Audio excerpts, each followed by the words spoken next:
Steph, I first have to ask, I know you may have been asked about it post-game, but the not being a finalist for Goalkeeper of the Year, did that play into any motivation you might have had on Monday's win? No, not really. I've kind of tried to eliminate that from my goal list quite a while back, and trying to be focused on team goals, and been very, very fortunate to have achieved some things with the team, and that's what we're here to do. It's a team sport. We all want to fill the trophy cabinet, not individual award cabinets. And so I consider myself blessed in that regard, and we have another opportunity to do so, and that's the full focus. When you look back at those two opportunities by Jesus Ferreira in the first half against Dallas, what did you see? What can you guys clean up? Yeah, the first one I see is would be the second one. I think he's quite open and he bobbles his touch a little bit, and I have to give full credit to Nuhu, who kind of comes from the opposite side and just is loud in his approach and very enthusiastic, and I think you can hear that coming from behind you. It can throw you off a little bit. So I think that do or die to the very end kind of mentality is I give Nuhu credit for that one there. Just make it as difficult for him to score as possible. And the first one, I think we were just maybe the wrong moment to look for our triangles to play out of the back. We didn't have cover in the middle, and then one small little thing happens and they're through.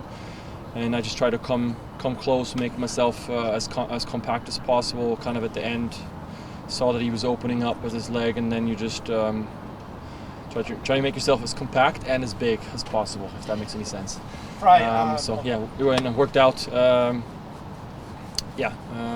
I think it was a good couple of moments for us because we survived them. But it shows you that in playoffs the margins are very, very small, and so we have to make sure we can eliminate those. Frei, you head out to a hostile environment, but you do so a day earlier in a playoff chase. Does that give you an advantage to get out there and get acclimated to the city a little more, or has it been long enough that you guys been doing this that you feel like it's a deterrent to travel early out there? We've done it on, I would say, like Texas games and longer travels. We've done this all season, and I'm a huge believer in trying to do the best you can from the very beginning, whether it's the first game of the season or the last one, doesn't really matter. And also what you're building is you're building repetition, you're building a comfort zone for players.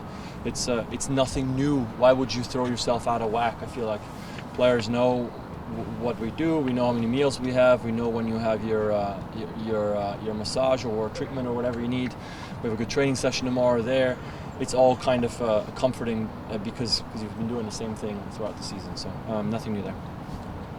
What do you think the team needs to do in order to solidify this win on Saturday and move on to the next round?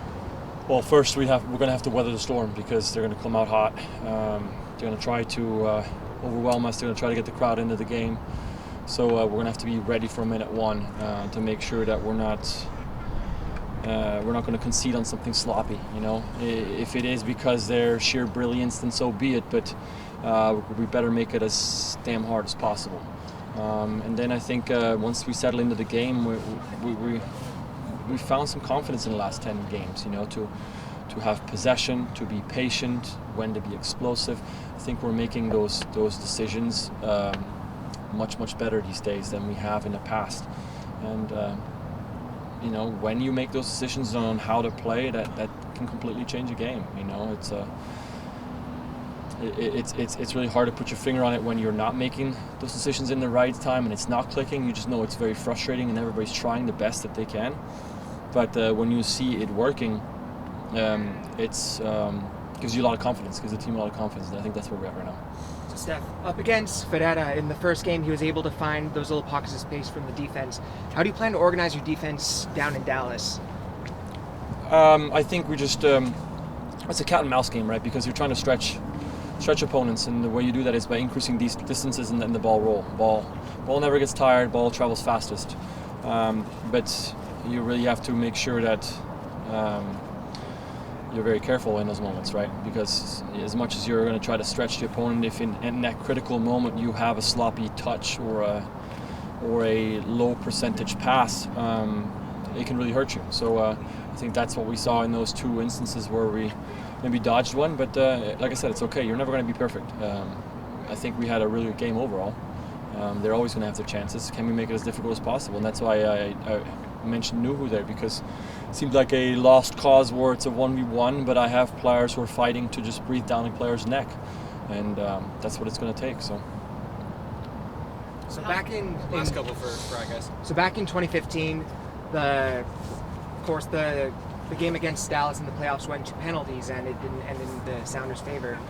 Of course, you were in goal. It's been a long time. What has changed since that last penalty shootout in Dallas? that's a long time ago, and especially when they're not the best memories, you're going to keep those way back there. So thanks for reminding me. I appreciate it. But no, I think Dallas has always been a feisty opponent. I remember the days when they had Castillo and Diaz and those type of players who were, for some weird reason, I think that their coach always got them hyped up against us. So they were always dogfights. They were always up against it. And I think in that one in particular was the one where we ended up scoring late, and then they ended up scoring late, and up going to overtime, and they ended up getting it in PKs. But it's the playoffs. That's what it is. And I'm actually surprised we haven't seen a shootout yet, especially in this format. So it'll come sooner. It'll come at some point. We're obviously trying to be ready for it and practice it as serious as you can, because it could come down to it. I think it sucks. I'd love for us to get further away from PKs being deciding things. I feel like with this format we're getting closer to it. Luckily, like I said, we haven't seen it happening yet, but I think it's the anti-football PKs. But you have to figure out how to win a game in the end, and that's all we're training in, make sure we're ready. Brian mentioned yesterday not letting some of those distractions, some of those plays where, one team or the other is calling it dirty, getting those into your head. Like, how can you as a leader kind of communicate to your guys to keep a level head in Dallas? First and foremost, I think a sense of responsibility to your own squad, that you don't make a stupid mistake that essentially can cost your team. We were talking about playoffs being very fragile, and one little mistake and you're out. It can be one little slip and you're out. It can also be one boneheaded move and you're down a man for 50 minutes. When you realize how precious few opportunities you have in a player's career to maybe make a run for a trophy, then that's the last way you want to go out. And so I think we're fortunate that we've been able to go to finals over the last few years. We're fortunate, I think, that we have enough players that have been able to experience that. Also, we've experienced some where we made it and still lost. And then we have to convey to the players that have never done that we almost have to consider ourselves lucky we've had a chance to get to a final and yet we still lost, because there's lots of players that will never have that opportunity. So make sure that whatever we do is to help this team, and putting yourself first or your emotions or whatever, not getting those under check, that cannot happen. It just simply cannot happen, not at this stage.